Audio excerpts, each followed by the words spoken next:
Assalamualaikum warahmatullahi wabarakatuh. Alhamdulillah rabbil alamin. Wassalatu wassalamu ala asyrafil anbiya'i wal mursalin sayyidina Muhammad wa ala alihi wa sahbihi. Rabbi shrah li sadri wa yassir li amri wa hlul 'uqdatam min lisani yafqahu qawli amma ba'd. Kita sama balik kitab kita ni. Koleksi hadis-hadis hukum jilid kedua oleh Kiai Tengku Muhammad Hasbi As-Siddiqi. Kita dalam bab pakaian dalam solat lah. Pakaian lah.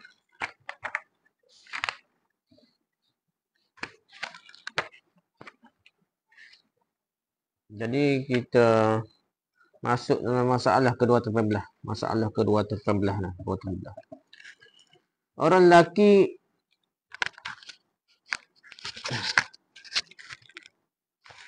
lelaki memakai kain yang dicelup dengan usfur.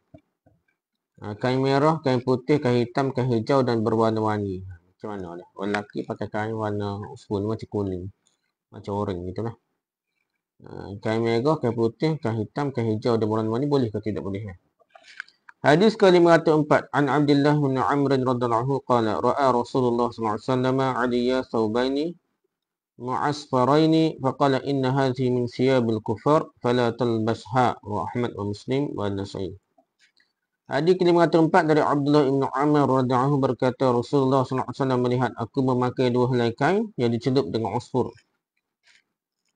Aku melihat dua helai kain yang dicelup dengan usfur. Maka Nabi berkata, ini dari pakaian-pakaian orang kafir. Janganlah kamu memakainya.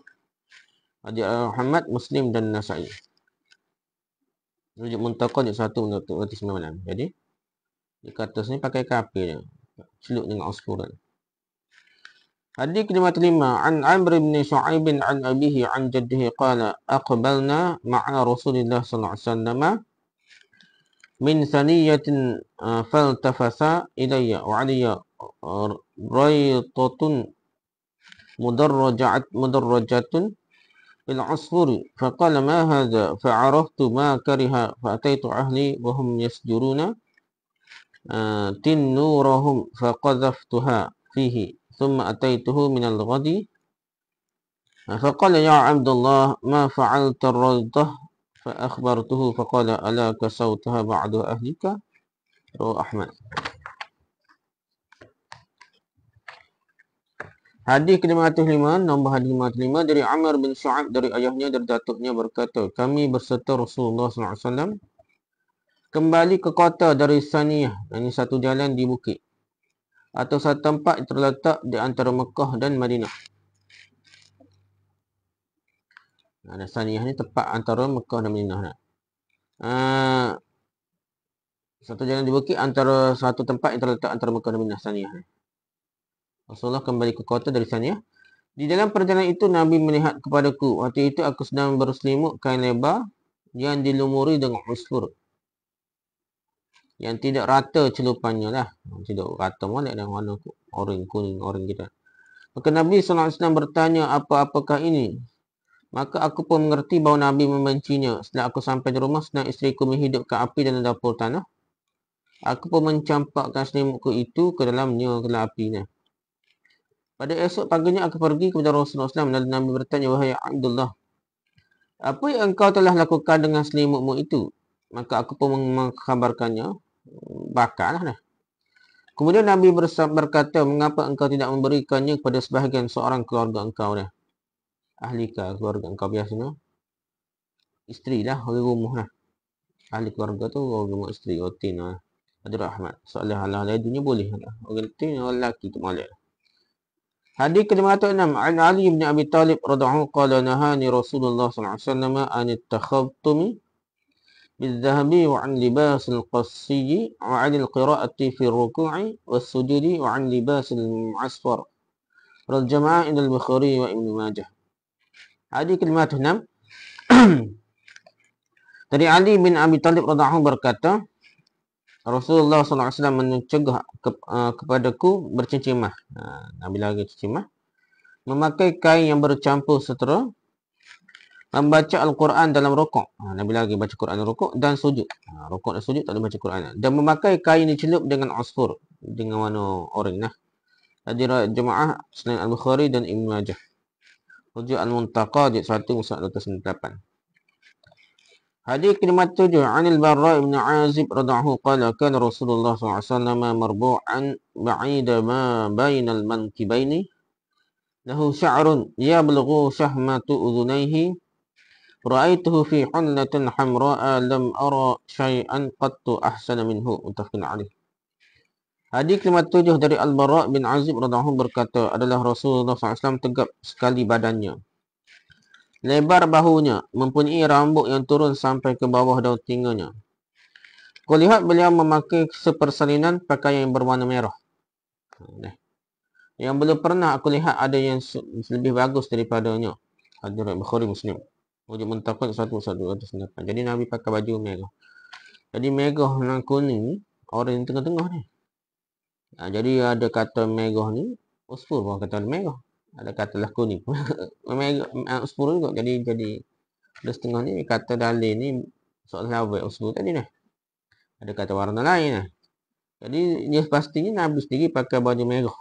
Kain baju merah. Yang ada kata hampir dengan usfur tu lah. Kata lain, ada kata lain lah. Tak apalah, nak situ-situ dia. Hadis ke-58 an Abdullah bin Umar radhiyallahu qala عن عبد الله بن عمر رضي الله عنهما قال مر على النبي صلى الله عليه وسلم رجل عليه ثوبان أحمران فسلم فلم يرد النبي صلى الله عليه وسلم عليه رواه أبو داود الترمذي. Hadis ke-58 dari Abdullah bin Umar radhiyallahu anhu berkata Nabi sallallahu alaihi wasallam berlalu di hadapan seorang lelaki yang berpakaian dengan dua helai kain merah dan memberi salam kepada Nabi. Maka Nabi tidak menjawabnya. Hadis Abu Daud dan Tirmizi. Ini baju merah kita sebut asal ni. Alaihi saubani ahmarani. Warna merah. Dua helai kain merah. Lelaki berpakaian dua helai kain merah. Nabi tak suka dia. Dia beri salam, Nabi tak jawab. Hadis Abu Daud Tirmizi. Boleh rujuk Muntaqad 1/108. Hadis 509 an Samurah bin Jundub radhiyallahu qala qala Rasulullah sallallahu alaihi wasallam Ilbasu thiyabal bayadi fa innaha atharu wa atyabu wa kaffinu fiha mautakum rawahu Ahmad an-Nasa'i wa Tirmizi. Hadis ke-59 dari Samurah bin Jundub radhiyallahu berkata Rasulullah sallallahu alaihi wasallam bersabda.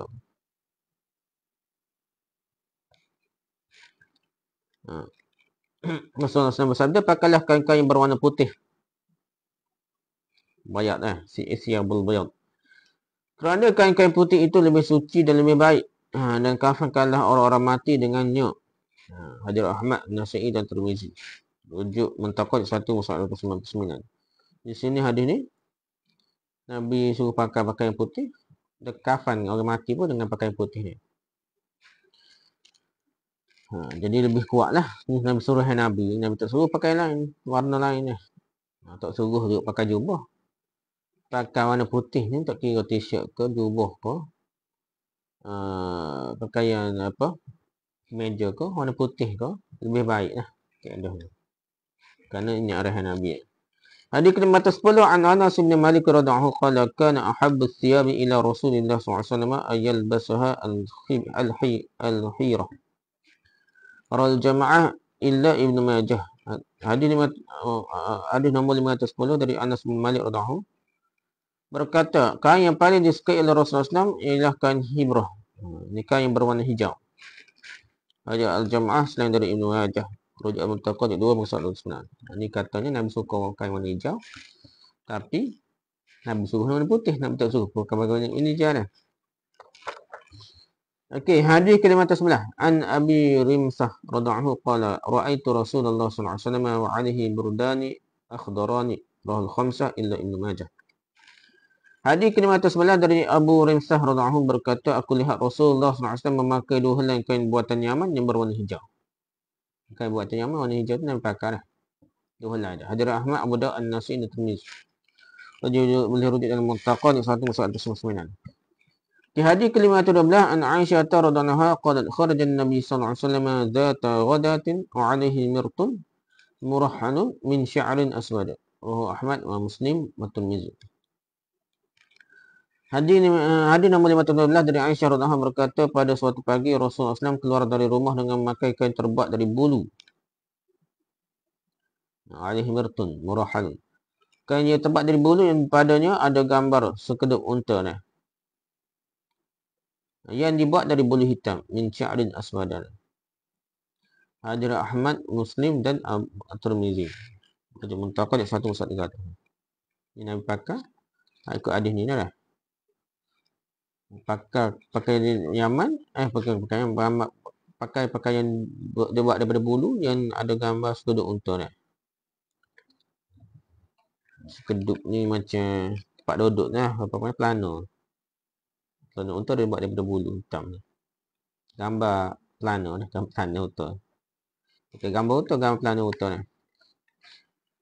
Okay, hadis ke-513 an Ummi Khalid Amata radhiyallahu Ummi Khalid Amata radhiyallahu anha qalat utiyan Nabi sallallahu alaihi wasallam بثياب فيها خميصة سوداء فقال من ترون نكسو هذه الخميصة فأسكت القوم فقال ائتوني بالأم خالد فأوتي بي إلى النبي صلى الله عليه وسلم فألبسنيها بيده فقال أبري وأخلقي مرتين وجعل ينظر إلى علم الخميصة ويثير بيده إلي ويقول يا أم خالد هذا سنا يا أم خالد هذا سنا والسنا بلسان الخبث بلسان الخبثة الحسن رواه البخاري. Hadis ke-13 dari Ummu Khalid Ammah radhiyallahu anha berkata, kata kepada Rasulullah SAW dibawakan berapa helai kain. Di antaranya ada selai khamisah, yakni kain sutra atau wool yang bercorak yang hitam warnanya lah, khamisah. Nabi berkata kepada para sahabat, siapakah gerangan yang anda fikir baik kita berikan kain ini kepadanya? Para sahabat diam. Sejurus kemudian Nabi berkata, panggillah Ummu Khalid. Kerana aku menghadap kepada Nabi, lalu Nabi sendiri memakaikannya kebadanku sendiri, saya berkata, abli wa akhliqi. Pakailah kain ini sampai buruk. Jadi, maksudnya abli wa akhliqi itu pakailah kain itu sampai buruk. Dua kali Nabi kata. Setelah itu Nabi melihat kepada warna kain serta berisyarat kepadaku, saya berkata, wahai Ummu Khalid, ini cantik, wahai Ummu Khalid, ini cantik. Hadis Bukhari. Kuat. Hadis muntaqad 113. Jadi Nabi tidaklah rutin untuk jumpa langsung ni. Lepas tu Nabi pula pakar dah. Perempuan ni bukan pakaian hitam ni, pakaian hitam juga ni, tapi kat cantik bercorak hitam ni, bukan mana sutra atau wool yang bercorak hitam warnanya ni. Ada corak comel lah. Pakai cantik ni boleh perempuan pakai ni. Ikut hadis ni. Hadis riwayat Bukhari kuat. Hadis 514 ni. An Zaid bin Aslam qala inna min Umar kana yasbughu thiyabahu wa yaddahidu biz'afaran. Faqila lahu lima tasbughu thiyabaka wa taddahinu biz'afaran. فقال إني رأيته أحب الأسباغ إلى رسول الله صلى الله عليه وسلم يدهن به ويسبغ به ثيابه رواه أحمد. Hadis ke-514 dari Zaid bin Aslam menerangkan bahawasanya Ibn Umar mencelup kainnya dan meminyaki dirinya dengan kumkuma. Yadahnu bil za'faran. Za'faran tak apalah. Dia sebut menyaki dirinya dengan kumkuma. Seorang bertanya kepadanya, mengapa Tuhan mencelup kain dan meminyaki diri dengan kumkuma? Kumkuma ni kalau za'faran ni. Ibn Umar menjawab, aku lihat kumkuma itu celupan yang paling disukai Rasulullah SAW. Beliau menunjuki bedanya dan mencelup kain-kainnya dengan kumkuma. Hadis Ahmad, Abu Daud dan An-Nasai. Jadi za'faran tu kumkuma sini terjemah tahu dah. Okey, pertama dah. Okey, ni boleh rujuk dalam Muntaqad 1/131. Okay, perbahasan pertama, hadis ke-504 tadi, kata Nawawi dalam Syarah Muslim menurut riwayat yang lain sebagai berikut. Nabi melihat aku memakai 2 helai kain dicelup dengan usfur. Lalu dia bersabda, ibumu yang menyuruh beginikah? Saya menjawab, saya yang akan membasuhnya ya Rasulullah. Nabi bersabda, bakallah akan dia. Ada riwayat lain itulah. Usfur ialah semacam tumbuh-tumbuhan yang dapat mematangkan dengan baik daging-daging besar. Yang dipergunakan untuk mewarnakan kain dengan warna merah. Bijinya dinamai kurtum. Ni. Sebenarnya ada kata warna merah ni. Ada kata lebih kepada orang yang tapi ada kata merah. Dia dekat-dekat lah. Warna tu payah sikit sebut.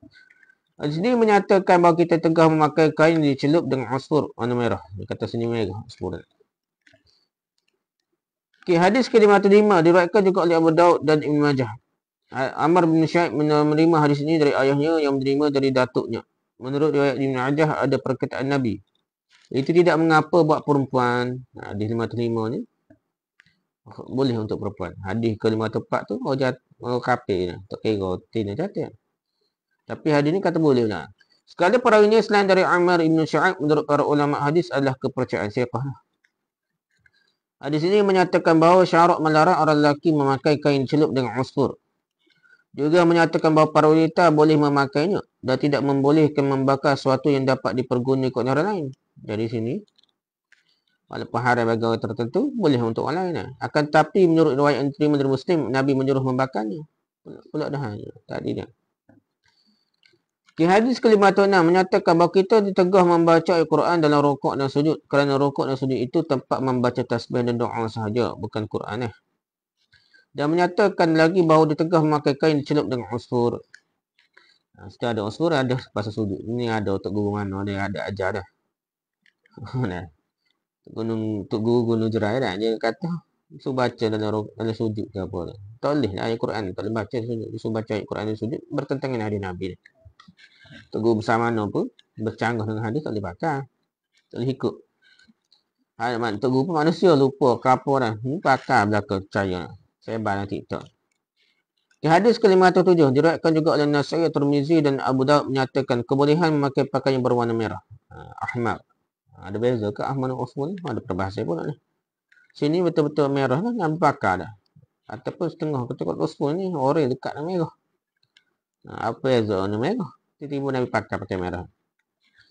Hadis ke-508 kata Al-Hafiz Ibn Hajar Asqalani, hadis ini dipandang hasan oleh At-Tirmizi. Hadis ini juga diriwayatkan oleh Al-Bazzar. Saya berkata kami tiada mengetahui hadis ini selain dengan sanad ini saja. Di dalamnya ada Qattad yang Abdul Rahman Ibn Dinar, tetapi ada yang mengatakan Imran. Kata Al-Muzi, perawi ini seorang tidak boleh diambil hujah dengan riwayatnya. Kata Al-Hafiz Ibn Hajar Asqalani dalam Fathul Bari Syarah Sahih Bukhari, hadis ini dhaif sanadnya walaupun At-Tirmizi memandangnya hasan. Hadis ini menyatakan bahawa memakai kain berwarna merah ditegah. Hadis ni bukti usfur lah. Kalau kata warna merah tu ditegah lah.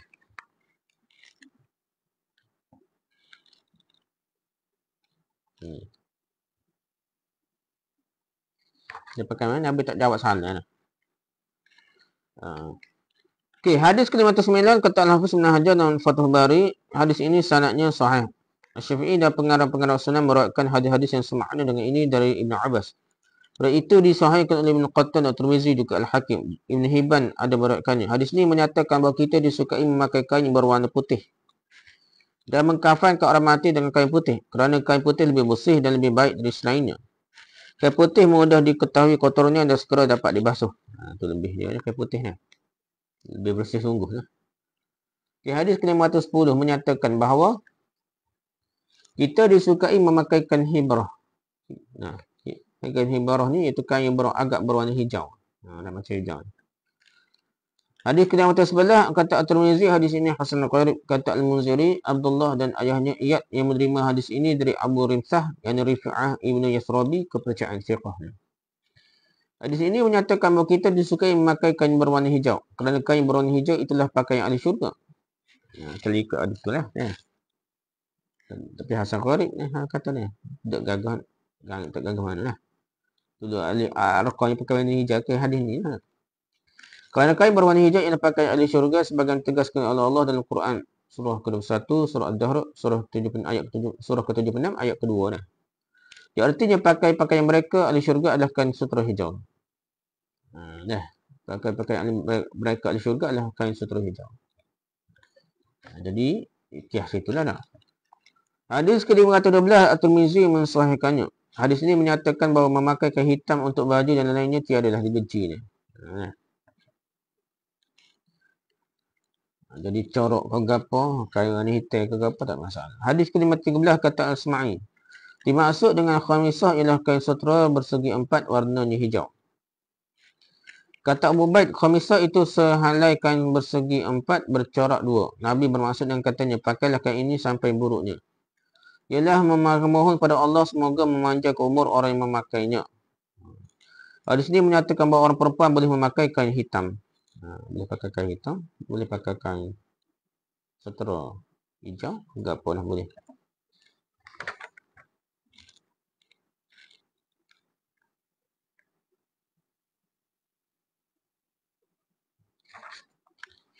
Pernah kita lebih kurang lah.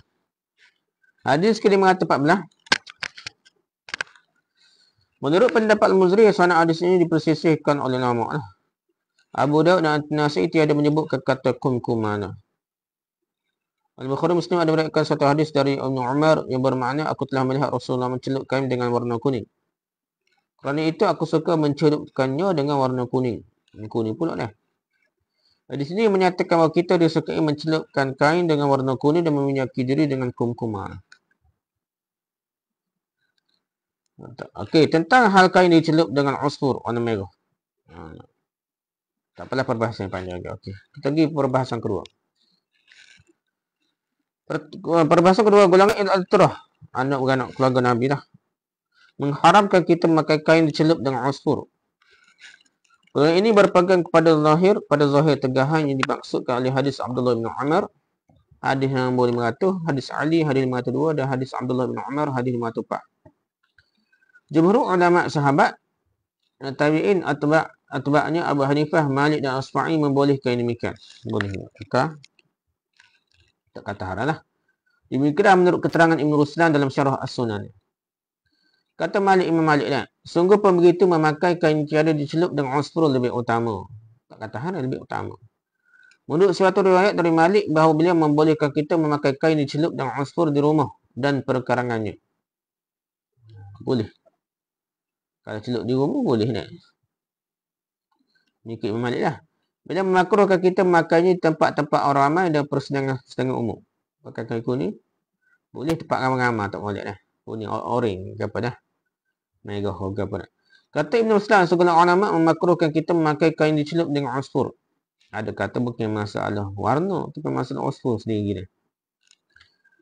Larangan terdapat dalam hadis ini dimasukkan larangan makruh sahaja. Tak haram. Mereka berpendapat demikian mengingatkan hadis yang diriwayatkan oleh Bukhari dan Muslim dari Ibn Umar yang artinya, aku lihat Rasulullah mencelup kainnya dengan usfur semacam tumbuhan yang memerahkan kain. Ada riwayat. Nabi sendiri celup. Menurut Abu Daud dan Nasai dan adalah Nabi SAW mencelup kainnya dengan benda yang kuning. Usfur hak lebih kata dah usfur orange pada kuning, ada merah pada dah lebih kurang gitu.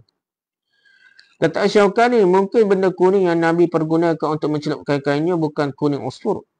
Dah, ada Syaukani kata dah. Maka tak dapatlah kita memalingkan larangan memakai usfur, memakai kain dicelup dengan usfur kepada makruh. Mungkin warna kuning, bukan usfur dah. Kuning lain dah, bukan kuning usfur.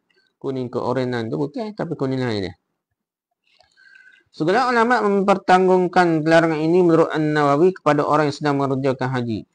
Mengingatkan hadis Ibn Umar, iaitu ditegah orang yang sedang mengerjakan haji memakai kain celup dengan kuning atau kumkuman. Atau usfur adalah tak? Za'faran, kumkuman tu za'faran. Jadi kuning kot dah. Kuning ke apa jadi kuning, jadi tak molek tu sebab orang nak pergi haji ni. Kata warna putih, molek jangan warna tu dia. Kata Al-Bahaqi dalam kitab Ma'rifatus Sunan, Asy-Syafi'i menegak orang memakai kain yang dikumkumah di apa? Za'faran aja. Dan membolehkan orang memakai kain diusfurkan. Pula dah. Dah. Boboh kain di kumkuman di za'faran aja. Dekat kuning kot dah. Tapi Nabi Imam Syafi'i lagi, tapi bakal usfur pun boleh pula. Syafi'i berkata, aku membolehkan orang memakai kain dicelup dengan usfur adalah kerana aku tiada mendapati seorang yang meriwayatkan cegahan memakai kain diusfurkan. Dari Nabi SAW selain dari perkataan Ali, aku ditegah. Tidak mengatakan kami ditegah. Kemudian Al-Baqi berkata hadis Abdullah bin Umar, hadis 500 dan beberapa hadis yang lain yang seerti dengan dia. Sekiranya hadis itu tersebut sampai kepada Syafi'i, masih tak sampai hadis-hadis yang lain. Pastilah Syafi'i menegah orang yang memakai kain diusfurkan. Syafi'i pernah berkata, bila hadis yang menyalahi pendapatku, peganglah hadis dan tinggalkanlah pendapatku yang sesuai dengan kehendak hadis. Itulah mazhabku. Syafi'i berkata, aku ditegah orang lelaki mengkumkumkan za'faran lah. kainnya dengan segala keadaan. Aku menyuruh yang membasuh kain dikum-kumakan, iaitu di bawah za'faran tu lah, jadi kuning.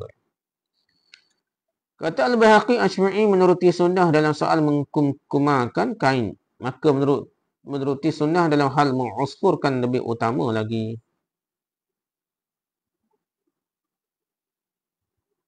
Lebih utama usfur. Tak ada lagi tak? Kata Syaukani, tidak ada pertentangan antara larangan mencelupkan kain dengan usfur dengan memakai kain berwarna merah. Pula dah ni. Kerana jika terdapatlah hadis ini tertuju kepada yang dimerahkan dengan celupan usfur saja atau minyak batangnya saja, bukan dengan yang lain. Kalau merah benda lain tak apa.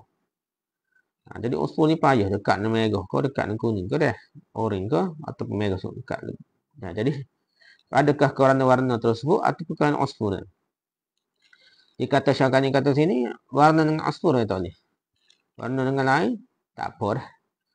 Kata Ibn Qudamah menurut mazhab Ahmad, memakai kain yang diusfurkan makruh istimewa dalam solat. Solat ni belok lah. Kita tahu hal memakai kain merah. Ulama-ulama Syafi'iyah, Malikiyah dan lain membolehkan kita memakai kain berwarna merah berdasar kepada hadis Al-Bara' Ibn Azib. Hadis nombor 503. Jadi boleh tak makruh dah. Warna merah.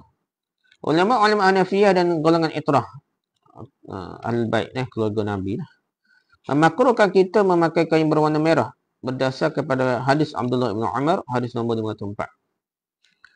Kata Ibn Hajar dan Fathul Bari, para ulama mempunyai 7 macam faham, 7 pendapat dalam masalah ini. Pertama, boleh. Pendapat ini pakai merah, kain merah boleh tak? Pendapat ini terima dari Ali, Talha, Abdullah bin Ja'far, Al-Bara' dan beberapa sahabat lagi. Di antara tabi'in yang berpendapat demikian adalah Sa'id bin Musayyab, An-Nakhai, Asy-Sya'bi, Abu Qilabah dan segala yang lain. Pendapat pertama boleh. Pendapat kedua tidak boleh, yakni dilarang. Pendapat ketiga dibenci atau kecelupannya merata tebal. Tidak dibenci kalau celupannya tipis saja. Pendapat ini diriwayatkan dari Atha', Tawus dan Mujahid. Pendapat keempat, dimakruhkan kita memakai kain berwarna merah kalau dimaksudkan untuk keindahan dan kemegahan. Ini poin sini ilat. Saya ilat sebabnya nampak indah dan megah. Nonjol untuk dimasyhurkan, ditonjolkan ya. Dibangga-banggakan. Daripada itu boleh dipakainya dalam rumah sahaja dan waktu bekerja di ladang-ladang sahaja. Pendapat ini terima dari Ibn Abbas. Ibn Abbas ni pakai dah. Kata cara berfikirlah, kata maqasid syariah tu. Ia ada. Bukan sekadar hukum zahir, usfur warna kuning, kau apa dah. Lebih kepada maksud dia dah. Mungkin masa tu comel, kau apa. Tak tahulah usfur ni nampak pelik sikit daripada lain dah. Nak bersuhu dah. Yang kelima, boleh dipakai bila benangnya bercelup sebelum ditenung menjadi kain. Tidak boleh dipakai bila sudah ditenung jadi kain atau disuji baru celup dia. Demikianlah pendapat Al-Khattabi. Celupnya tak boleh ni. Kalau kuning awal tak apa dah. Atau orang awal atau merah awal tak apa. Dia kena menentukan larangan dengan celup dengan usfur saja. Usfur je tak boleh ni. Warna orange ke warna apa yang bukan usfur tak ada masalah. Model-model tak ada masalah lah. Ikut pendapat ke-6 ni. Pendapat ketujuh menentukan larangan dengan kain celup seluruhnya. Kain celup sebahagian sahaja yang ada warna selain merah tak diharamkan. Pendapat ini dihikayatkan oleh Ibn Qayyim dari sebahagian ulama. Celup sebahagian seluruhnya baru haram. Kalau capu-capu tak apa. Kemudian Hafiz Ibn Hajar berkata, jika larangan ini mengingatkan bahawa dia dipakai orang kafir, maka hukumnya sama sahaja dengan hukum memakai kasut tempat duduk atas pelana yang terbuat dari wol merah. Dan jika kerana mengingatkan menyerupai perempuan, maka hukumnya menyerupai perempuan. Kalau kaitnya, usfur tu untuk masa tu terkenal dengan warna perempuan. Tiba-tiba orang jatuh pakai. Tu kalau betul perempuan, itulah sebab dia. Tapi kalau kata orang kafir tadi, tak kira warna apa pun. Sebab serupa orang kafir ni. Jadi tegah kerana menyerupai perempuan kalau sebab ni nak. Bukan kerana haram memakai kain berwarna merah. Usfur ke warna kuning, ke warna orange, ke warna merah. Okey, kita sebabnya kerana serupa dengan perempuan. Haram tu kerana menyerupai perempuan. Jika tegah kerana memperlihatkan kebesaran dan kemegahan, maka ditegah kalau dengan maksud itu. Mungkin kerana maksud ulama.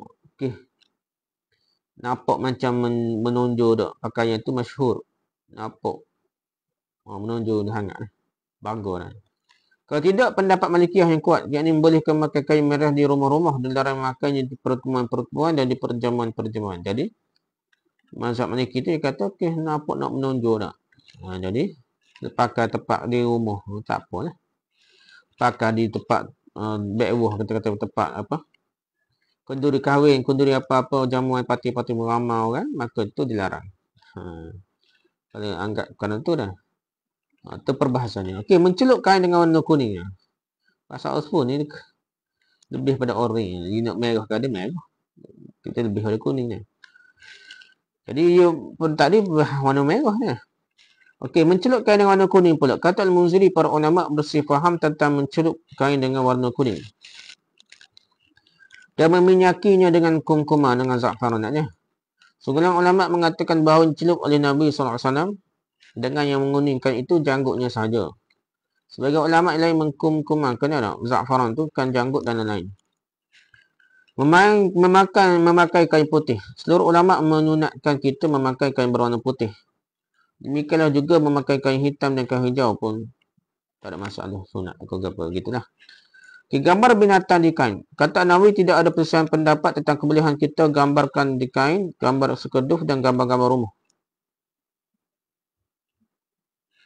Jadi kalau gambar tu tidak binatang tu tak masalah lah. Masalah binatang tu dilarang lah. Jadi kalau sekedup ni, gambar tadi bukan gambar unta, gambar pelana unta dah. Perbahasan ketiga, hadis Al-Bara' dengan hadis Ibn Umar berlawanan sahihnya. Untuk menghindari pertentangan maksud kedua hadis tersebut, hendaklah kita mengertikan merah dilarang adalah merah disebabkan usfur. Pasal Nabi pakai merah juga. Merah di mana dah? Jadi kalau kita nak pakai dua-dua hadis tu merah. Yang Nabi larang itu usfur, merah lain tak apa. Dan merah dibolehkan adalah merah disebabkan oleh sebab-sebab yang lain. Menurut sunnah sebaiknya rambut dicelup dengan tumbuh-tumbuhan yang menguningkan. Untuk Nabi tak suka. Kalau ikut hadis tak suka. Warna hitam jadi warna kuning. Boleh dah. Kata Ibn Jauzi, sebagian sahabat mencelupkan janggutnya dengan tumbuh-tumbuhan yang menguningkan. Baik benar janggut dicelup dengan seperti ini. Kata Ahmad, seketika melihat seorang yang mencelup janggutnya dengan tumbuh-tumbuhan yang menguningkan, orang ini telah menghidupkan satu sunnah yang telah dimatikan. Kata Ahmad lah. Menurut satu riwayat diriwayatkan oleh Abu Daud dan Sa'id bin Mansur dari Abi Nadhrah, bahawa para sahabat apabila melihat kawannya memakai pakaian yang baru mengucapkan, pakailah dia sampai ia buruk dan Allah akan menggantikan dengan yang lain. Gitulah ke Melayu pun tak apa dah. Doa macam tu dah. Kalau ada kawan-kawan pakai pakaian yang baru, pakailah sampai buruk dan Allah ganti dengan yang lain. Allah akan ganti dengan yang lain. Kedai buruk dah. Pendapat yang mengumumkan celupan dengan tumbuh-tumbuhan yang menguningkan dikuatkan oleh hadis yang diriwayatkan oleh Abu Daud dan An-Nasa'i artinya. Sungguh Nabi SAW telah mencelupkan kainnya dengan tumbuh-tumbuhan yang menguningkan. Hingga sorbannya dicelupkan dengan itu juga. Nabi celup kainnya dengan tumbuhan yang kuning. Sorban dengan kuning juga lah. Tumbuhan-tumbuhan kuning. Dapat kita fahamkan dari Nabi SAW, tiada menjawab salam yang diberikan oleh orang berpakaian merah. Kebolehan kita tidak menjawab salam orang yang memberikannya sedang dalam suatu kemungkaran. Jadi kalau orang tu buat mungkar, kita tak jawab salam dia apa tak apa. Asal dia jawab salam wajib. Tapi kalau benda tu mungkar, boleh kita tidak jawab salam. Kata Ibn Ruslan, disukai supaya orang yang diberikan salam berkata kepada orang yang sedang dalam kemungkaran, aku tak mau menyahut salammu kerana kamu sedang mengerjakan kemungkaran. Kita tak payah kena beritahu lah Nabi, tak apalah. Tak beritahu pun mungkin dia beritahu lepas ni lah. Kita kalau boleh beritahu lah, jadi fitnah pula tak jawab salam. Sebab apa tak jawab salam, tak tahu sebab apa lah. Jadi kita beritahu lah. Dan Nabi tu ada sebab dan sahabat yang tahu dah. Kita cuba elok lah benda-benda yang boleh menimbulkan fitnah. Kita beritahu lah. Kita tak usah jawab salah selagi nak buat maksiat gini lah. Gitu. Dan tidak disukai kita memberikan salam kepada ahli-ahli bid'ah dan yang mengerjakan maksiat yang nyata untuk mengherdiknya dan untuk mengisahkannya dah. Jadi ahli bid'ah tengah buat maksiat ke apa, tengah buat bid'ah, kita tak payah beri salam lah. Tapi matlamat dia supaya dia insaf. Tapi kalau tak beri salam siapa tak ada faedah, tidak memberi kesan, berilah salam dah. Orang tidak disihati salamnya oleh Nabi SAW itu menurut dugaan riwayat bernama Ka'ab bin Malik. Dan Rasulullah SAW menyukai kain berwarna hijau. Kerana kain berwarna hijau tiada lekas kotornya. Menurut Al-Harawi, kain hibrah yang dipakai Nabi SAW itu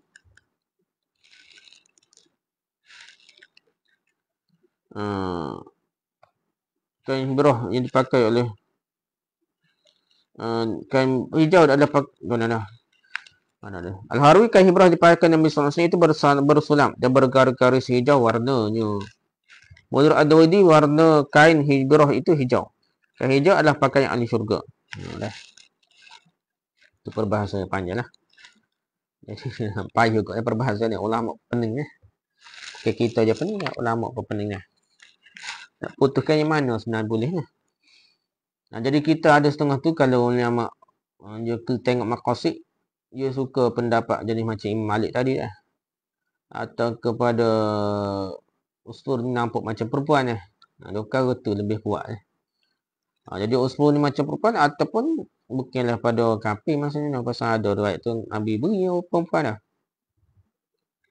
Jadi hak tu yang kuat dah. Jadi kita tengok uruf. Ada setengah tu kata serupa warna apa. Sekarang ni tak guna usul dah.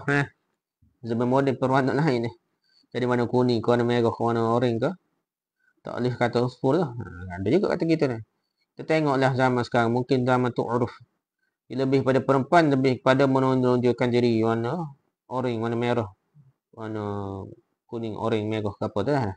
Usul lebih kurang tu lah. Jadi tak boleh tu adalah kerana benda-benda itu dah. Tak apa tu perbahasannya dah. Jadi kalau kita tak mengaji perbahasan ulama, kita jumpa hadis ni masalah juga ni. Sikit-sikit jumpa ni pakai tokcan ni kuning warna orange ke. Tu haram ni. Nah. Dan perbahasannya sangat mendalam, detail kita. Okay, boleh rujuk Muntaqad 1 muka 209 301 Nalul Atar jilid 2 muka 87 97. Fathul Bari jilid 10 muka 37 217. Al-Mughni jilid 1 muka 108 209. Al-Qamusul Muhit jilid 3 muka 91.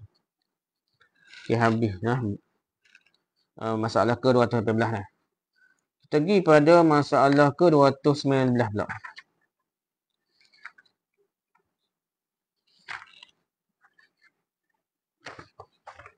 Cepatlah panjang. Masalah ke-219 memakai kain hamparan dan kain tirai yang bergambar dan membuat patung. Memakai kain hamparan dan kain tirai yang bergambar dan membuat patung. Boleh tak boleh? Hadis ke-15 an Anas bin Malik radhiyallahu qala kana qiramun li Aisyah radhiyallahu anha satarat bihi janib baitiha faqala lahu an-nabi sallallahu alaihi wasallam amiti anni fa innahu la tazalu tasawiruhu ta'ridu li fi salati al-Bukhari. Hadis ke-15 dari Anas bin Malik radhiyallahu anhu berkata ada suatu tirai kepunyaan Aisyah radhiyallahu anha yang dipergunakan untuk menutup sebahagian dinding rumahnya. Maka Nabi berkata kepadanya, enyahkanlah dari itu dariku. Kerana gambar-gambarnya selalu terlihat olehku dalam solatku. Hadis Bukhari. Lihat Sahih Bukhari dia 4 muka 1. Jadi tirai lah. Kira mana tirai yang Nabi ia tutup dinding rumah. Ada gambar gapo tak tahu lah ni nak. Tasawiruhu ta'riduni fi solat. Jadi mengganggu Nabi dari solat. Itu hadis Bukhari. Okey, hadis mengatakan pula an Aisyah radhiyallahu anha qalat inna an-nabiyya sallallahu alaihi wasallam inna an-nabiyya sallallahu alaihi wasallam lam yakun yatruku fi baitihi syai'an fihi tasalibu illa naqadahu. Bukhari. Hadis ke-15 dari Aisyah radhiyallahu anha menerangkan bahwasanya Nabi sallallahu alaihi wasallam tidak mahu membiarkan di rumahnya ada sesuatu yang bergambar palang salib. Kecuali Nabi sallallahu alaihi wasallam menghancurkan gambar salib itu. Hadis Bukhari dan Abu Daud. Dah ada benda yang macam salib lah dah. Ini Nabi buat lah, hancurkan. Lihat Sahih Bukhari jilid 4 muka 31. Hadis ke-17 an Ibnu Umar radhiyallahu anhu qala Rasulullah sallallahu alaihi wasallam alladhina yasna'una hadhihi as-suwara yu'adzabuna yawm al-qiyamati fayaqulu lahum ahyu ma khalaqtum. Rawahu Ahmad dan Bukhari Muslim. Hadis ke-517 dari Ibn Umar radhiyallahu anhu berkata Rasulullah SAW bersabda, mereka semua yang membuat gambar-gambar ini diazabkan di hari kiamat. Kepada mereka dikatakan, hidupkanlah apa yang kamu telah jadikan. Hadis Ahmad, Bukhari dan Muslim. Rujuk Al-Muntaqad 1-3. Hadis tengah-tengah lah. Kita lukis gambar potret gambar orang ke gambar apa ni. Jarang lah. Ada kata gambar penuh jarang. Kalau sekerak tubuh tak jarang. Pasal tidak jadi makhluk hidup. Dia kata kira lah, tapi tak apalah, itu perbahasan. Hadis ni lah hujah mereka dah. Hadis ke-513 anil Amash qala kunna ma'a masruqan fi dari Yasar ibn Numair fara'a fi suffatihi tamathil. فقال سمعت عبد الله قال سمعت النبي صلى الله عليه وسلم يقول إن أشد الناس عذابا يوم القيامة المصورون. رواه البخاري. Hadis ke-513 dari Al-Amash berkata, pada suatu ketika aku berada bersama Masruq di rumah Sayyar ibn Numair. Di rumah Yasar ibn Numair. Di serambi rumah Masruq melihat beberapa buah patung. Lalu Masruq berkata, dari rumah Yasar ibn Numair ada patung ni. Aku mendengar dari Abdullah bahawasanya Nabi bersabda kepadanya bahawa manusia yang paling keras diazab pada hari kiamat ialah pematung, pelukis makhluk hidupnya. Al-Musawwiruna. Jadi dulu musawwir ni ada dua dah. Ada kata patung, buat patung, ada buat lukis. Lukis biasa dah. Jadi tu ada khilaf lagi lah. Faham macam mana lukis saja kau masuk buat patung, hak dimasuk musawwiruna. Hadis Bukhari. Dah boleh rujuk Sahih Bukhari jilid 4 muka 30. Hadis ke-509 an Qatadah qala kuntu 'inda Ibn Abbas wa hum yas'alunahu wa la yadhkurun Nabiyya sallallahu alaihi wasallam hatta su'ila fa qala sami'tu Muhammadan sallallahu alaihi wasallam yaqulu man sawwara suratan fid dunya kullifa yawm al-qiyamati an yanfakha fiha ar-ruh wa laysa binafikhin. Bukhari. Hadis nombor 519 dari Qatadah berkata, pada suatu hari aku berada di rumah Ibn Abbas yang sedang dikelilingi oleh beberapa penanya lah. Orang nak menanya lah. Beliau tiada menyebut-nyebut Nabi sehingga orang bertanya padanya, saya mendengar Muhammad SAW bersabda, barang siapa membuat lukisan makhluk hidup patung dalam dunia, dibebanilah dia di hari akhirat meniupkan roh ke dalam patung itu. Orang itu tidak sanggup meniupkannya. Hadis Bukhari. Ini Sahih Bukhari jilid 4 muka 22. Man sawwara suratan fid dunya. Sawwara tu apa maksudnya? Ada suara tu dulu. Sini ibu terjemah patung ni, menghidupkan patung. Kul fanyamkan ayyan fakhu fiha ruh. Walaysa binafikhin. Jadi di sini patung ni terjemahnya. Niatkan roh ke dalam patung itu, orang itu tidak sanggup niatkan. Hadis Bukhari, hadis Bukhari jilid 4 muka 2. Kuatlah hadis ni. Di hadis ke-520 an Abi Talha radhiyallahu qala qala an-nabiy sallallahu alaihi wasallam la tadkhulul malaikatu baitan fihi kalbun wala tasawir. Bukhari.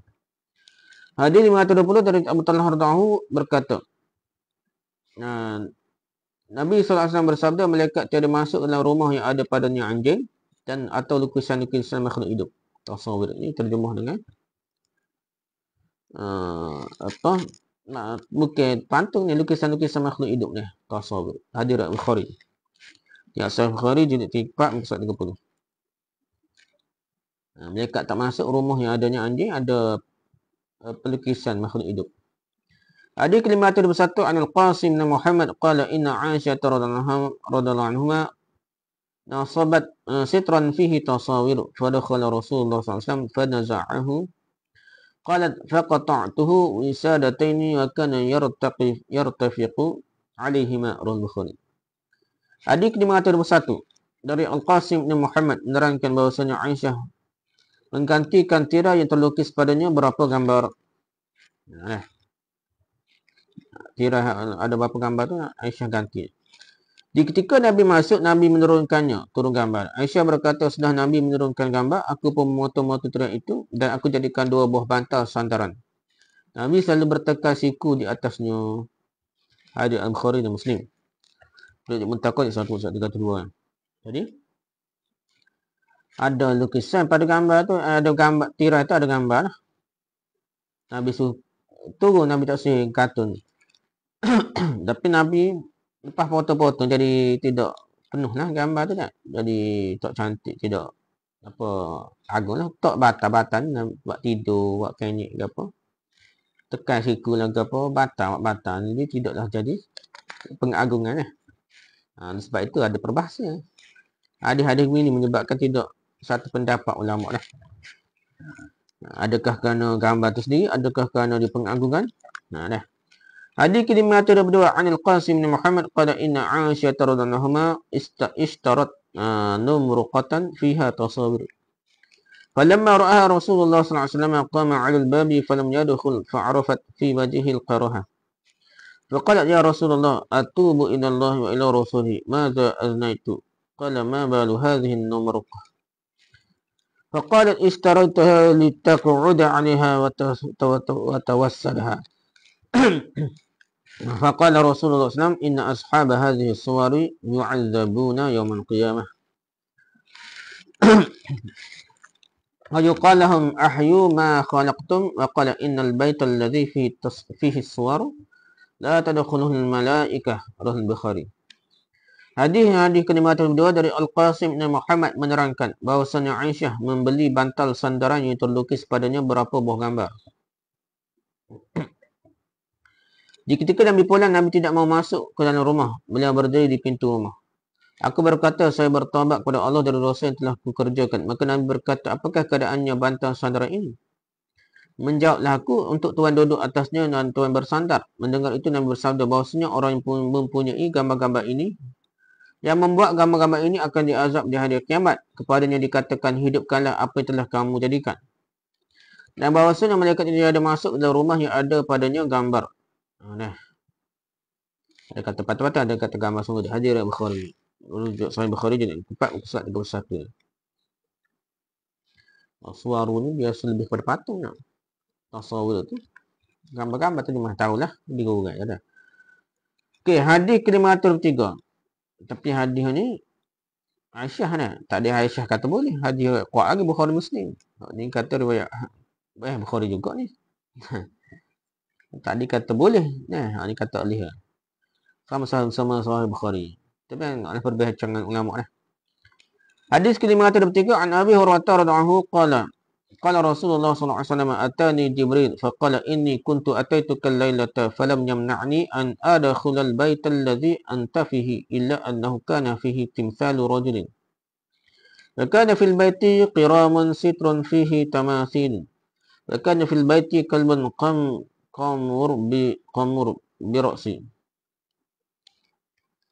التمثال الذي في باب البيت يقطع يصير كهيئة الشجرة وأمر بالستر يقطع يجعل وسادتين منتبذتين تطأن وأمر بالكلب يخرج ففعل رسول الله صلى الله عليه وسلم وإذا الكلب جرح كان للحسن والحسين تحت تضيد لهم رواه أحمد وأبو داود والترمذي.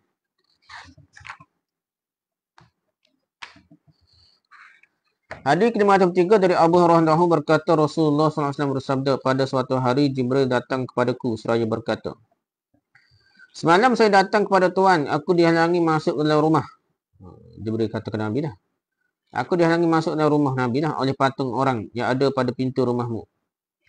Di dalam rumah Nabi SAW ada patung orang dan ada tirai yang ada gambar orang.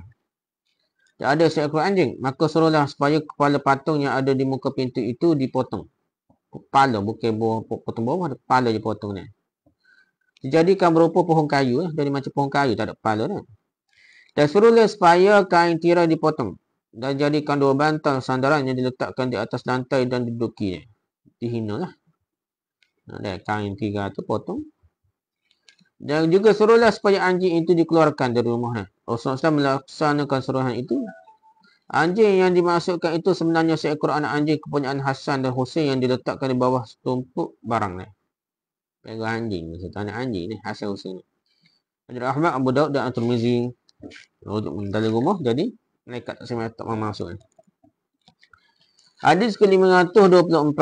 An Sa'id bin Abi Hasan qala inna rajulan ja'a ibn Abbas faqala inni usawwiru hadhihi at-tasawir فأفتني فيها فقال سمعت رسول الله صلى الله عليه وسلم يقول كل مصور في النار yuj'alu lahu bi kulli suratin sawwaraha nafsun tu'adzibuhu fi jahannam.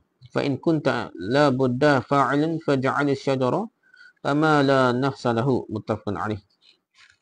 Hadis ke-54 dari Sa'id bin Abil Hasan menerangkan bahawasanya seorang lelaki datang kepada Ibn Abbas dan bertanya, saya ini seorang penggambar yang menggambarkan membuatkan gambar-gambar ini. Berilah fatwamu kepadaku terhadapnya. Maka berkatalah Ibn Abbas, saya mendengar Rasulullah SAW bersabda, segala pembuat gambar akan ditempatkan dalam neraka. Tuhan jadikan untuk suatu gambar patung suatu badan yang akan mengazabkannya dalam jahannam. Jika engkau terpaksa membuatnya, buatlah pohon kayu dan yang tidak berjiwa, tidak bernafas. Tidak bernafas. Hadis Ahmad dan Muslim. Wujud Muntaqad 1/104. Buatlah hadis itu. Hadis 525. An Abi Talhah radhiyallahu anhu qala inna Rasulullah sallallahu alaihi wasallam qala innal malaikata la tadkhulu baitan fihi suratun. Qala Abu Syra, thumma ishtaka Zaidun fa'udnahu fa idza 'ala babihi sitrun fihi suratun faqultu li Ubaidillah al-Khawlani Rabitu Maimunah zawjin Nabi sallallahu alaihi wasallam alam yukhbirna Zaidun 'an suwari yawmal awwal. فقال عبيد الله ألم تسمعه حين قال إلا رقما في ثوب قلت لا قال بلى قد ذكره البخاري. Hadis ke-525 dari Abu Talhah radhiyallahu anhu menerangkan bahwasanya Rasulullah SAW bersabda, sesungguhnya malaikat tiada masuk ke dalam rumah yang terdapat padanya gambar makhluk hidup. Nah, ini patung lah. Sini kata terjemah patung, surah.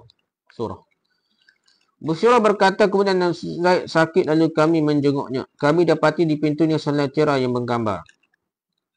Maka aku bertanya kepada Ubaidullah al-Khawlani, iaitu anak angkat Maimunah, isteri Nabi SAW. Ubaidullah bin Khawlani, apakah Zaid tiada mengkhabar kepada kita tentang hal gambar dahulu? Ubaidullah menjawab, apakah kamu tidak mendengarnya ketika dia berkata melainkan gambar di kain? Ini di kisah di kain.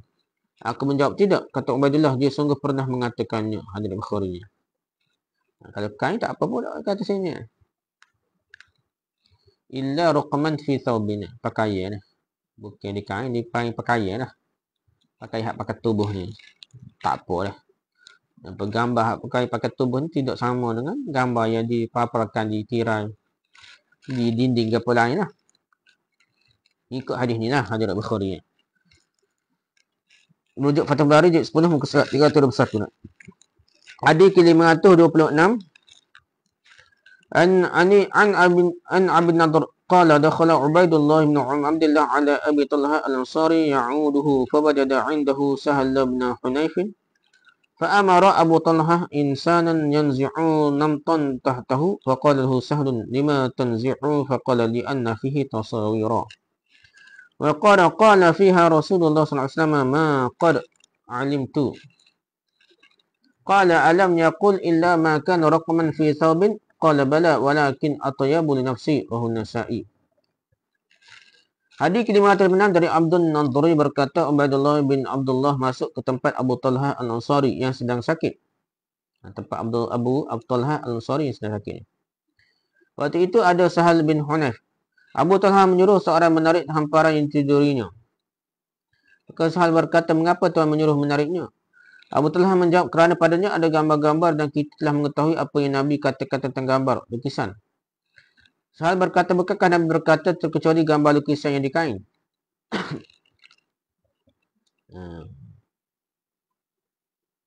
Hamparan tidurnya tempat lembek dia lah, tempat tidur lah. Ada gambar tu, dia subuh dah. Sedangkan sahabat berkata, bukankah Nabi berkata terkecuali gambar lukisan yang di kain, maksudnya buat tidur kau pakai. Menjawab benar-benar, tapi yang begini lebih menyenangkan jiwaku. Hadirin Nasai.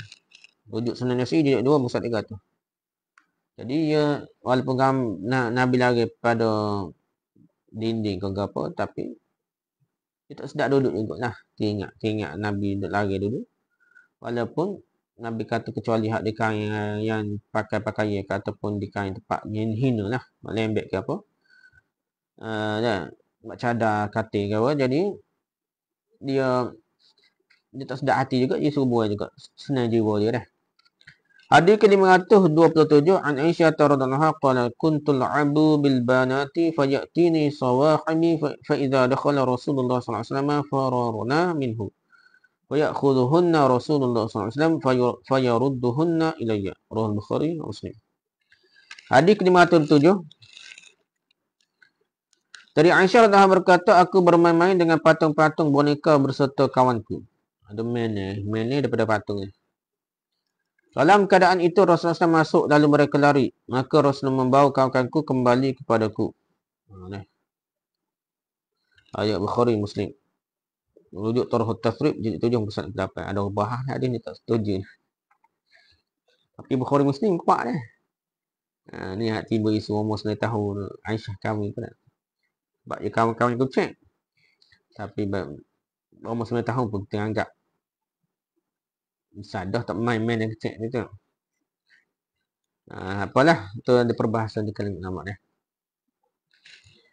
Okey, perbahasan pertama, hadis ke-515 menyatakan memakruhkan solat yang di hadapannya ada gambar-gambar kerana dapat membimbangkan hati, mengganggu solatlah. Hadis ke-516, Ahmad juga meriwayatkan hadis yang semakna dengan hadis ini dari Aisyah.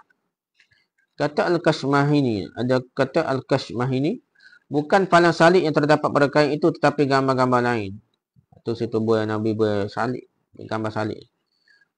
Al-Hafiz berkata riwayat jemaah yang meriwayatkan palang salib yang terdapat pada kain itu lebih kuat dari riwayat Al-Kashmahani. Jadi kuatnya palang salib Nabi musnahkan. Benda lain Nabi tak musnahkan. Bahkan menurut riwayat An-Nasa'i dan Jalan Hisham dengan tegas disebut perkataan tasalib, palang-palang salib. Tu Nabi buat lah, bukan gambar lain. Itu berkaitan dengan agama lain pula dah. Okey, hadis ini menyatakan bahawa kita tak boleh memakai tirai, hamparan, kain, dinding dan sebagainya yang terlukis padanya palang-palang salib dan benda-benda simbol kepada agama lain lah. Masuklah simbol capa ni lebih kurang lah. Dah, pengagungan. Salib nak agung Nabi Isa. Simbol yang menuhankan Isa dah. Begitu juga kalau capa siapa menuhankan Nabi Muhammad, ambil berkat lah, elok bala langgar pun jadi satu khurafat, satu tangkar lah, lebih kurang ya. Capalium ke salibium ke sama dah. Dan menyatakan kebolehan merosakkan kemungkaran dengan tidak meminta izin kepada umpamanya. Kalau benda tu mungkar, benda haram, boleh musnahkannya tanpa diminta tanggungjawab. Tak ada lah. Tak payah bayar ganti rugi apa. Hadis ke-517 menyatakan bahawa pembuat gambar, patung dan arca di hari kiamat diazab. Gambar saja, patung saja nak. Dan arca ni patung lah. Sebagaimana menyatakan bahawa pekerjaan membuat gambar, patung dan arca pekerjaan yang keji yang tidak dibenarkan oleh agama lah. Pertama-tama patung. Lagi dilarang. Kalau tempat tu dah ada perbahasan lah. Gambar pun ada orang sembuh. Jadi patung, gambar pun lebih kurang lah. Ada tempat tu patung sembuh. Patung. Lagi lah tak boleh lah. Itulah. Patung berhala lah. Boleh jadi berhala patung tu. Hadis ke-513 menyatakan azab yang akan didapati oleh pembuat gambar patung. Ada kata gambar saja, ada patung ni. Ada pembuat patung baru dia azab ni. Ada kata gambar juga, tak boleh juga. Hadis ke-519, Qatadah menerima hadis ini dari Nadar Ibn Anas Ibn Malik. Hadis ini menyatakan kepedihan azab yang akan didertai oleh pembuat surah, gambar atau rupa dah. Dan patung lah. Dan bahawa pada pembuat gambar, patung atau rupa itu di akhirat nanti disuruh memasukkan roh ke dalam patung-patung yang dibuatnya. Dipaksa dah. Hal ini tentu tidak dapat dilakukannya. Jadi sininya tak boleh buat gambar lah. Dia buat gambar tu mungkin niat comel saja tak, untuk berbangga saja tak. Tapi tu pasal ada. Kalau boleh membawa kepada pengagungan, berkat, jadi berhala, jadi macam capa tu, jadi macam berhala, jadi masalah pun. Hadis ke-520 menyatakan bahawa malaikat tiada masuk ke dalam rumah yang dalamnya ada anjing dan ada gambar. Hadis ke-521 juga diriwayatkan oleh Ahmad. Dalam riwayat Ahmad terdapat perkataan, lalu aku potong dua kain itu. Aku jadikan bantal tempat sandaran siku dah. Aku melihat Nabi SAW bersandar atas salah satunya yang ada padanya gambar. Penghinaan lah, tidak pengagungan. Itu ada perbahasan ni. Kalau gambar tu agung, dimuliakan, dihormati seperti capa, dihormati macam salib ni, tak boleh. Tapi kalau gambar tu dihinakan, dimain-main, dipijak untuk gambar bawah, tak ada masalah. Hadis ini menyatakan bahawa kita untuk menurunkan tirai yang bergambar dan membolehkan kita buat lapik lah. Menggelarkannya maksudnya kita buat lapik, kita menghinakannya lah. Dan bahawa kita disuruh menghilangkan gambar dari dinding-dinding. Dinding-dinding dimuliakan, diagungkan. Ya. Jangan setengah tu kata gambar Tok Guru boleh. Gambar artis atau gambar pemain bola tak boleh. Tak boleh berlakon lah. Dan lebih tak boleh ni gambar Tok Guru. Sebab tu mudah diagungkan, diberkatkan lah. Seperti capar, seperti salib. Gambar pemain ni janganlah orang agungkan sampai tahap tu lah. Hadis ke-502, hadis ini terkenal di antara para ulama hadis dengan hadis numruqah, bantal sandaran. Istilahnya hadis numruqah. Hadis bantal sandaran. Hadis ini menyatakan bahawa duduk di atas kain-kain bergambar, baik berupa bantal ataupun lainnya tidak disukai. Tak boleh jugalah. Walaupun dibenarkan tak boleh juga. Hadis ke-503 menurut At-Tirmizi sahih. Hadis ini menyatakan bahawa gambar tumbuh-tumbuhan tiada terlarang. Boleh dibuat dan boleh dijual baik pohon itu yang berbuah ataupun tidak berbuah. Dan menyatakan kebolehan melihara anak anjing buat permainan anak-anak. Jadi Hasan Hussein tu seolah pegang anak anjing dalam rumah. Tapi malaikat termasuk lah. Daripada itu hadis ini memberi pengertian bahawa para malaikat tidak masuk ke dalam rumah yang ada patung dan ada anjing.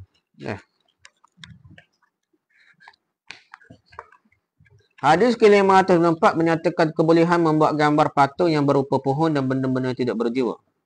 Hadis ke-525, Busrah Ibn Sa'id menerima hadis ini dari Zaid bin Khalid yang menerima dari Abu Talhah.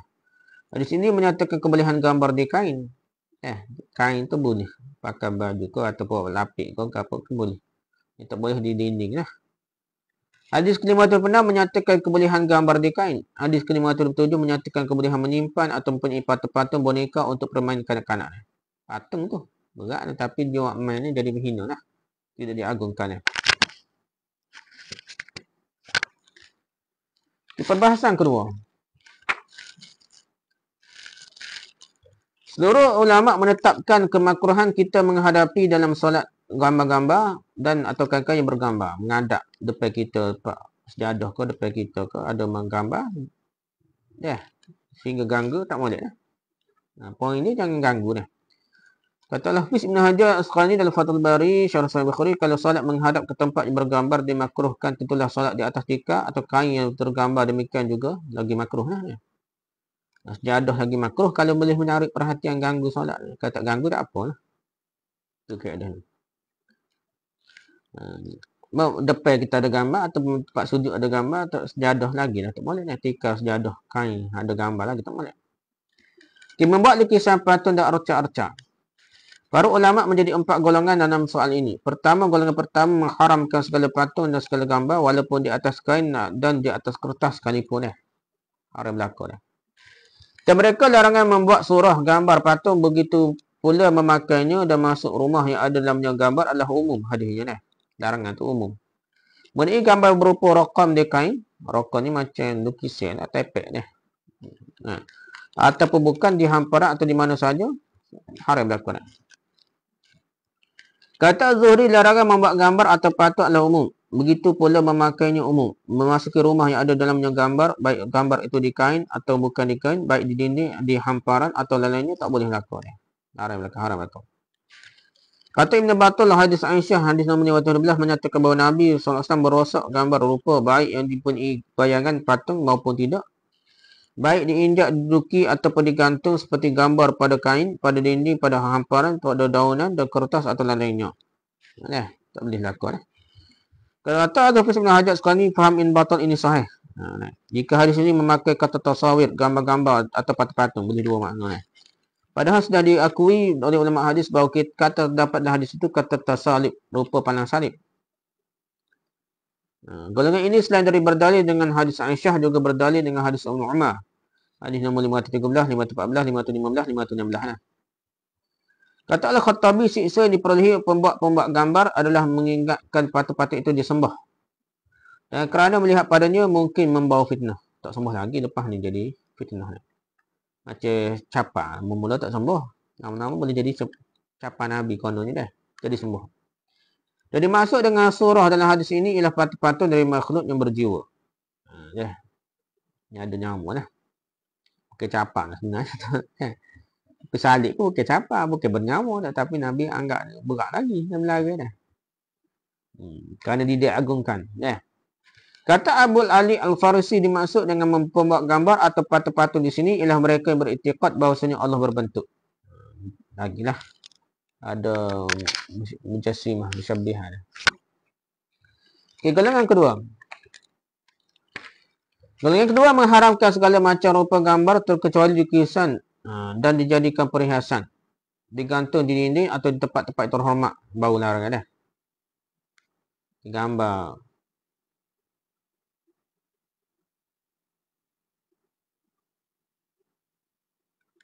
Kalaupun diinjak-injak, diduduki, disandarkan seperti bantalan sandaran dan tempat bantal tidur, tidaklah mengapa. Ini pendapat kedua dah. Kata Nawawi, inilah pendapat jumhur para sahabat dan tabi'in, dan begitu juga perkataan Thawri, Abu Hanifah, Malik, dan inilah mazhab Syafi'i. Tidak ada perbezaan pendapat antara yang berbayang dengan yang tidak berbayang. Jika tempat ke tempat-tempat itu ada dihinakan atau pada benda-benda tidak dihinakan seperti sorban, dinding, kain dinding dan sebagainya, itu tempat hormat. Bau tak boleh ni. Pakai serba tak boleh. Nah, tapi capa tak boleh. Tapi kalau hina tak kaki tak apalah. Kalau tempat-tempat yang diinjak dan diduduki seperti alas kursi umpamanya, lain hukumnya. Buat patung haram hukumnya masuk kategori dosa besar. Kerana ancamannya amat-amat berat. Walaupun yang dibuat itu untuk diinjak atau bukan. Kerana bererti menandingi Allah dalam membuat makhluk. Kalau nak nawai Allah buat makhluk, itu dilarang. Membuat gambar-gambar patung tiada dibolehkan di mana-mana saja. Baik di kain, di hamparan, dirham, dinar, di mata wang, di bejana, di dinding dan lain-lain. Gambar patung tak boleh ni. Adapun membuat rupa kayu, gunung dan lain-lainnya dari benda-benda tidak berjiwa, tidaklah haram hukumnya. Di antara dari golongan ini ialah hadis Aisyah nombor 523, 524, 525. Golongan ini berkata hadis ini nombor 523, 524, 525 berlawanan dengan hadis yang makruhkan kita berhadapan dalam solat kepada gambar. Hadis menyatakan bahawa Nabi SAW tiada mau masuk ke dalam rumah yang dalamnya ada patung dan ada gambar atau gambar. Hadis itu menerangkan bahawa Nabi hanya menyuruh memindahkan gambar itu sahaja dari tempatnya kerana melalaikan beliau dan solat. Bukan masuk buat tu. Alih dari tempat tu lah. Bubuh lain. Bubuh bata, bubuh lain ke apa dah. Untuk mengumpulkan hadis-hadis yang nampaknya berlawanan ini, mereka berpendapat bahawa tirai yang Nabi suruh pindahkan itu gambarnya bukan benda-benda atau makhluk-makhluk yang berjiwa. Dah. Dan kerananya Nabi tidak masuk ke rumah tersebut gambar-gambar atau patung dari yang berjiwa, yang ada nyawa tu dah. Makhluk hidup lah. Okey, golongan pendapat golongan ketiga pula. Mengharamkan segala gambar atau patung yang berjiwa kalau gambar atau patung itu sempurna lengkap. Kalau sebahagian saja tak apalah. Mengikut pendapat golongan ketiga ini, mereka membolehkan yang tidak sempurna. Juga mereka membolehkan rupa pohon atau gunung. Golongan ini berhujah dengan hadis Abu Hurairah nombor 506 dan hadis Ibn Abbas nombor 507. Kata Ibn Ruslan, inilah mazhab segala ulama terkecuali Mujahid yang memakruhkan gambar pohon yang berbuah. Dah. Kata Al-Khattabi dalam Ma'alimus Sunan, malaikat yang tiada mahu masuk ke rumah yang ada patungnya ialah malaikat yang membawa rahmat dan membawa berkat. Adapun malaikat hafazah, jaga kanan kiri kita. Malaikat yang menjaga manusia tetap berada di samping manusia, tiada berjauhan dengan mereka barang sekejap dua dah. Malaikat jaga kita lagi lah. Malaikat rahmat yang tak main dekat. Anjing yang dimasukkan di sini ialah anjing yang diharamkan kita meliharanya. Demikian pula gambar yang dimasukkan di sini ialah gambar dilarang kita memakainya. Maka tiadalah mengenai anjing beruang dan penjaga binatang ternak dan tidaklah mengenai gambar yang dibuat di hamparan, di bantal dan lain-lain. Itu kata dah. Jadi anjing ni boleh pegang, kalau pegang luar jaga kedai, tak apa. Tapi jaga pegang dari rumah, pet sebagai pet tak boleh. Jaga kedai, jaga seladang, jaga anjing beruang, jaga binatang ternak tak apa dah. Kata Ibn Hibban, malaikat tidak mau masuk ke dalam rumah yang ada gambarnya atau anjing tertentu bagi Nabi SAW saja. Berat lagi tak? Kata malaikat ni, orang yang tak apa Nabi tak boleh. Kata pengarah Al-Bahar, tiada dibenci membuat lukisan pohon dan sepertinya dari segala benda-benda yang beku, yang bukan makhluk hidup. Tetapi ini menurut kata Al-Bahar telah diijma'kan. Pokok berapa boleh lukis. Okey, pendapat golongan keempat mengharamkan segala patung dan tiada mengharamkan gambar. Gambar macam mana tak haram, tak patung jangan haram saja. Kata sebagian ulama salaf, gambar dilarang ialah gambar yang berbayang, dia patung sahaja yang dilarang. Yang tidak berbayang lukisan tiadalah haram. Kata sebagian ulama, gambar pada kain boleh, baik kain itu digantung ataupun tidak digantung. Pendapat ini dipegang oleh Al-Qasim bin Muhammad. Kata Al-Hafiz Ibn Hajar Asqalani dalam Fathul Bari Syarah Sahih Bukhari, mazhab Al-Qasim bin Muhammad bin Abu Bakar As-Siddiq ini cucu Abu Bakar dinukilkan oleh Ibn Abi Syaibah dari Al-Qasim dengan sanad yang sahih. Riwayat ini itu menurut Ibn Aun begini. Pada suatu hari saya masuk ke rumah Al-Qasim terletak di ujung kota Makkah. Dekat Makkah dia. Maka saya lihat di dalam rumah selai tirai yang bergambar kundus dan angkok burung garuda. Kundus dan angkok. Al-Qasim ini seorang fuqaha yang besar, ulama yang utama di masanya. Sekiranya beliau tiada menetapkan kebolehannya ada gambar, tentulah beliau tiada mengerjakannya. Jadi ada burung, gambar burung. Patung tak ada, gambar burung ada. Kata Al-Qadi Iyad, dikecualikan dari patung yang dipergunakan untuk mainan anak-anak, boneka boleh. Kata Malik, saya tak suka seorang bapa membeli patung-patung boneka permainan untuk anak-anaknya. Malik tak suka. Dah. Main kanak-kanak pun tak suka juga. Kata sebagian ulama, kebolehan patung yang dipergunakan untuk permainan anak-anak telah dimansuhkan. Dah. Dihikayatkan oleh Abu Abbas Al-Qurtubi dalam Al-Mufhim bahawa para ulama bersih faham tentang patung-patung yang diperbuat dari benda-benda yang tidak tahan lama. Seperti tembikar umpamanya. Menurut pendapat Al-Qurtubi dilarang juga. Patung-patung tak tahan lama pun lari dah. Kata Al-Hafiz Ibn Hajar Asqalani dalam Fathul Bari, apakah makanan-makanan atau kuih-kuih yang berupa patung-patung yang dibuat oleh dari tembikar dihubungkan dengan makanan-makanan atau dihubungkan dengan permainan kanak-kanak? Hal ini harus diperhatikan lebih hati-hati. Kata Ibn Arabi, kesimpulan pendapat dalam urusan gambar patung ialah jika gambar itu bertubuh hukumnya haram. Dengan ijma' para ulama, jika gambar di kain maka ada 4 macam pendapat ulama. Patung semua haram. Tak ada khilaf mengikut pendapat Ibn Arabi ni. Cuma yang khilafnya lukisan gambar di kain. Pendapat pertama kata boleh, yang kedua dilarang. Pendapat ketiga, jika patung sempurna bentuknya haram hukumnya. Jika telah dipotong kepalanya atau telah berkeping-keping boleh hukumnya. Patung gambarnya.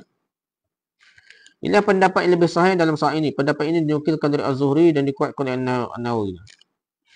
Gambar ni. Kalau dia pecah baru tu nak. Patung tak boleh nak. Jika patung kau ni. Kata gambar dia kain ni nak. Gambar dia kain ni nak. Gambar tu kalau penuh tak boleh kau. Yang keempat, jika gambar itu tidak untuk dimuliakan seperti duki, hukumnya boleh saja. Poin dia untuk pengagungan tak boleh. Gambar tu guru sekerak pun kalau yang agung tak boleh. Golongan keempat ini berdalil dengan hadis nombor 526 dan nombor 527.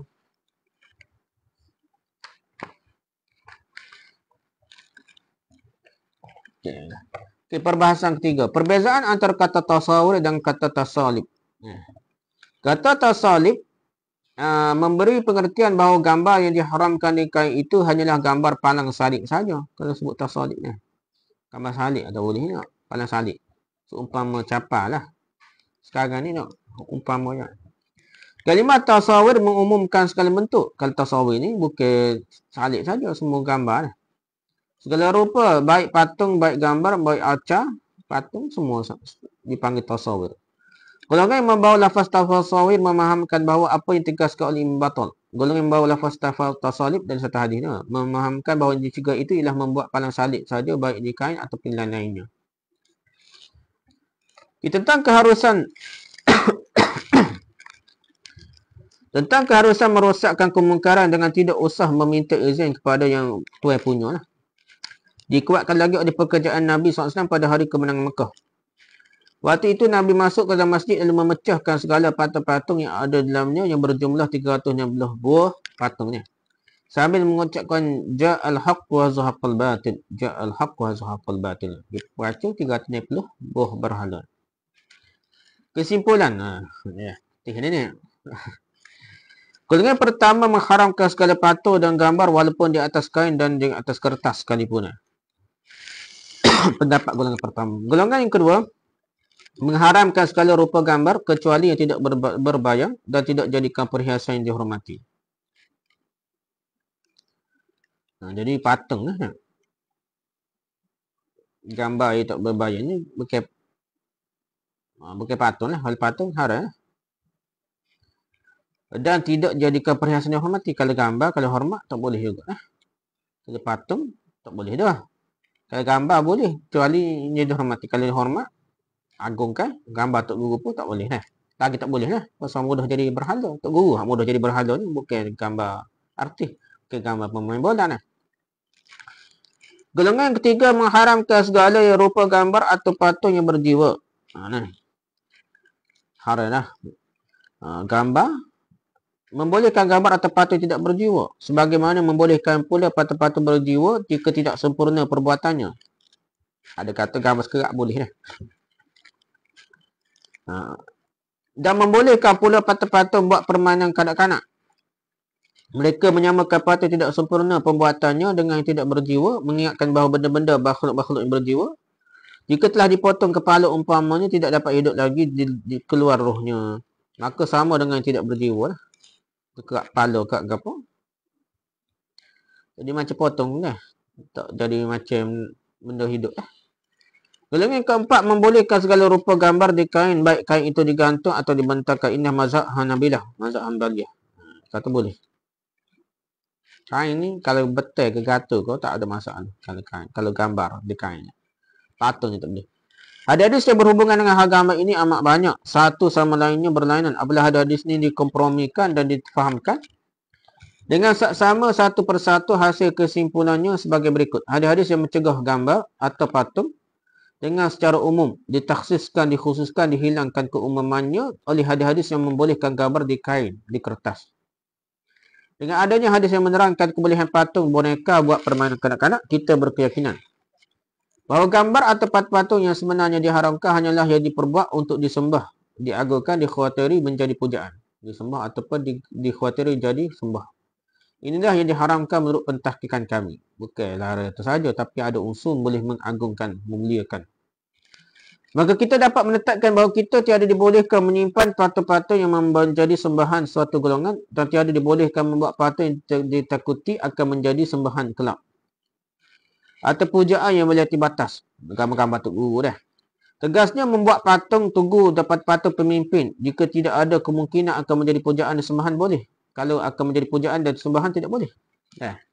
Kemungkinan ada tu kita ambil tak boleh lah. Gambar pemimpin, gambar Tok Guru lagi lah tak boleh. Pemimpin ni jaya sembuh ni. Tapi ada juga orang sembuh. Tapi hak berat lagi Tok Guru. Lagi ramai orang sembuh ni. Tok Guru ni. Nabi SAW melarang para sahabat membuat patung-patung dan menyimpannya adalah untuk membasmi sebab-sebab yang menarik mereka kembali kepada memuja dan memuji pada patung berhala. Nabi larang itu sebabnya takut apa gini? Sadar zara'i. Menghalang sebab-sebab akan datang. Takut orang sembuh, generasi seterusnya lah. Dikendaki dengan membuat patung, membuat pembuat gambar yang mendapatkan azab yang sangat berat di hari kiamat adalah orang yang membuat patung yang disembah selain dari Allah, yang mengetahui hukum bahawa membuatnya haram dan lagi bersengaja. Orang yang bersengaja itu boleh dihukumkan kufur. Tentang kebolehan menyimpan atau mempunyai patung boneka buat permainan kanak-kanak adalah hal yang tak dapat diragukan lagi mengingatkan hadis Aisyah nombor 507. Maknanya itu boleh. Abu Ali Al-Farisi dalam kitabnya Al-Tazkirah menetapkan bahawa dimaksud dengan pembuat patung akan diazab di akhirat ialah pembuat patung yang beriktikad bahawa Allah itu berbentuk menyerupa. Juga lagi lah. Patung jadi Tuhan. Tak sampai tahap ni. Kata Nawawi dalam Syarah Muslim, sebab malaikat tidak mahu masuk dalam rubah yang ada dalamnya patung, mengingatkan maksiat menyembah patung tersebut amatlah buruk. Malaikat pun selalu benci sangat ni. Penyembah kepada kufuran ni patung ni. Orang musyrikin menjadikannya barang sembahan yang selain dari Allah. Orang Islam tak sembuh pun, orang kafir sembuh, dia tak boleh juga lah. Dan sebabnya malaikat tidak mahu masuk ke dalam rumah-rumah yang ada anjingnya, mengingatkan bahawa anjing-anjing itu banyak memakan najis. Dan kerana sebagian anjing ada sebenarnya syaitannya. Itu kata Nawawi ni. Okey, rujuk perbahasan validiti dalam Sahih Bukhari jilid 4, pusat 30, 31, 32. Al-Muntaqal jilid 1, pusat 32, 33, 34. Nailul Autar jilid 2 muka surat 97, 98, 99, 100. Fathul Bari jilid ke-10 muka surat 315, 314, 319, 301. Taqribul Masanid jilid 7 muka surat 58. Itulah kesimpulannya. Hal lebih besar ni pengagungan hak tu dah. Lebih baiknya elok lah, tak kira gambar lukisan ke gambar patung. Elok. Cumanya lebih jelas haramnya ialah ada unsur pengagungan. Lukisan Tok Guru lebih berat daripada lukisan artis ataupun pemain bola dah. Jangan anggap biasalah gambar Tok Guru Nik Aziz ke gambar apa. Ada setengah tok depan tempat kiblat dah. Solat menghadap pula dah. Itu masalah. Biasanya dituhankan ini oleh orang-orang soleh. Bukan orang-orang jahil. Orang soleh tu mudah dituhankan. Jadi elok dah benda-benda sebegitu. Wallahu a'lam. Setakat itulah perbahasan kita. Subhanakallahumma hamdika, subhanakallahumma hamdika, subhanakallahumma hamdika, asyhadu an la ilaha illa anta, astaghfiruka wa atubu ilaik. Assalamualaikum warahmatullahi wabarakatuh.